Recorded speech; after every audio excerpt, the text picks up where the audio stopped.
Human beings are biologically hardwired to fear rejection.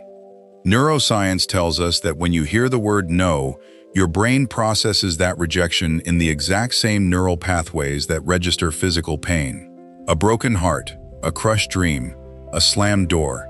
To your brain, they feel exactly like a broken bone. Most people spend their entire lives carefully designing their comfort zones just to avoid that pain. They never ask for the raise. They never start the business. They never write the book, because the fear of the word no is a paralyzing venom. But what happens when a mind decides to stop running from the pain? What happens when a human being takes the very thing that is supposed to destroy them and uses it as fuel? Welcome to Shadows of Minds. Today, we are diving into the psychology of ultimate resilience. This is the true story of a man who collected 99 brutal, soul-crushing rejections, and instead of quitting, he built a monument to his own unbreakable will. His name was Elias. He lived in a cramped, drafty apartment where the winter cold seeped right through the floorboards. Elias didn't want to be rich. He didn't care about fame. He had one singular obsession. He wanted to be a writer. He poured everything he had into his first manuscript. He spent 2 years working by the dim light of a cheap desk lamp, sacrificing sleep, relationships, and his own health. When he finally finished, he carefully packaged the pages, walked to the post office, and mailed it to a major publishing house. He waited. For 3 months, he checked his mailbox every single day, with his heart pounding in his throat. And then, the letter arrived. It was a standard, impersonal envelope. He opened it with trembling hands. It contained a single piece of paper, perfectly typed, brutally brief. Dear author, thank you for your submission. Unfortunately, this work does not meet our standards. We do not see a market for this. Best of luck elsewhere. Elias sat on the edge of his bed, the paper heavy in his hand. The pain was physical, a sharp ache in his chest. His brain was screaming at him to stop, to protect himself, to never experience this humiliation again. The natural psychological response would be to throw the letter away, to hide the evidence of his failure. Instead, Elias stood up. He walked over to the bare white wall next to his writing desk. He took a piece of tape and he stuck the rejection letter right in the center of the wall. He didn't know it yet, but that single piece of tape was the beginning of a psychological war. Over the next 5 years, Elias wrote relentlessly, and the letters kept coming. Rejection number 5, rejection number 12, rejection number 27. The pacing is completely off. The characters are unlikable. We strongly suggest you find another career path.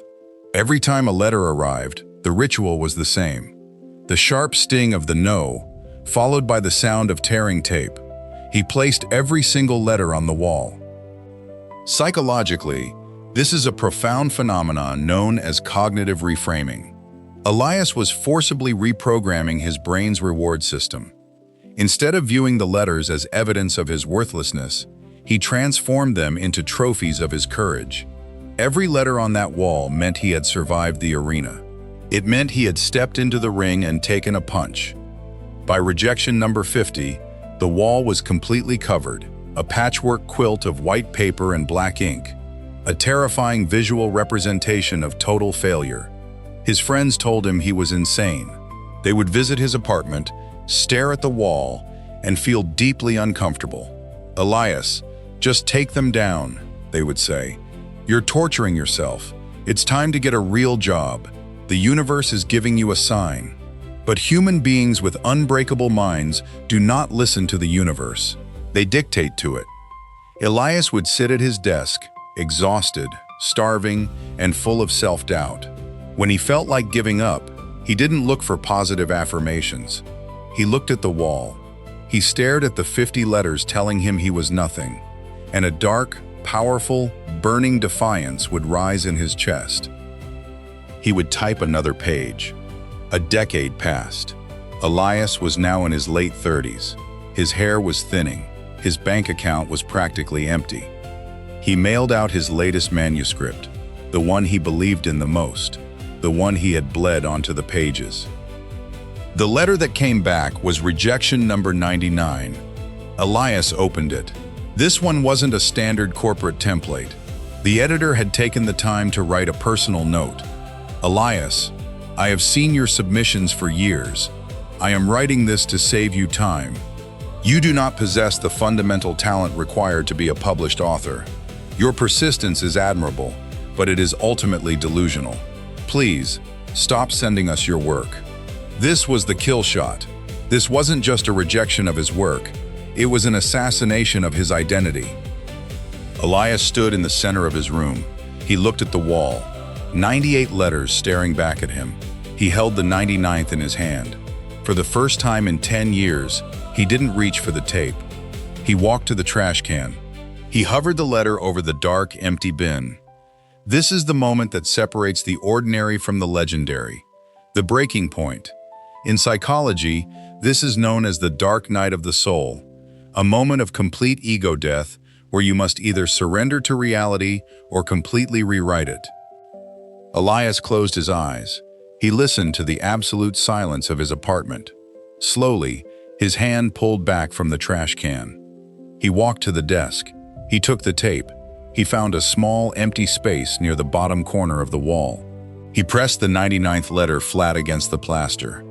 He sat down at his typewriter, and he began his 100th attempt. He wrote with a different energy this time. He wasn't writing to impress an editor. He wasn't writing for money. He was writing out of pure, unadulterated survival. He channeled the pain, the humiliation, and the sheer audacity of those 99 rejections directly into the characters. 6 months later, he sent it out. The wait was agonizing. But when the envelope finally arrived, it wasn't thin, it was thick. He opened it. Dear Elias, we were blown away by this manuscript. It is raw, it is brilliant, and it is entirely unique. We would like to offer you a publishing contract, along with an advance. Elias didn't scream. He didn't cry. He just stood up and looked at his wall. The 99 letters of rejection hadn't been a wall holding him back. They were the very bricks that built the foundation of his masterpiece. Without the 99 failures, he never would have forged the psychological armor necessary to write the 100th attempt. Whenever you face a rejection, a failed business, a lost job, a relationship that ends, do not hide the evidence of your failure. Do not run from the pain. Paste it on the wall of your mind. Let it anger you. Let it focus you. The difference between a madman and a genius is simply the number of times they are willing to try again. Silence the doubt. Keep building. If you are ready to face your own wall of rejections, type Unbreakable in the comments below. Subscribe for more deep dives into the psychology of human greatness. Your 100th attempt is waiting.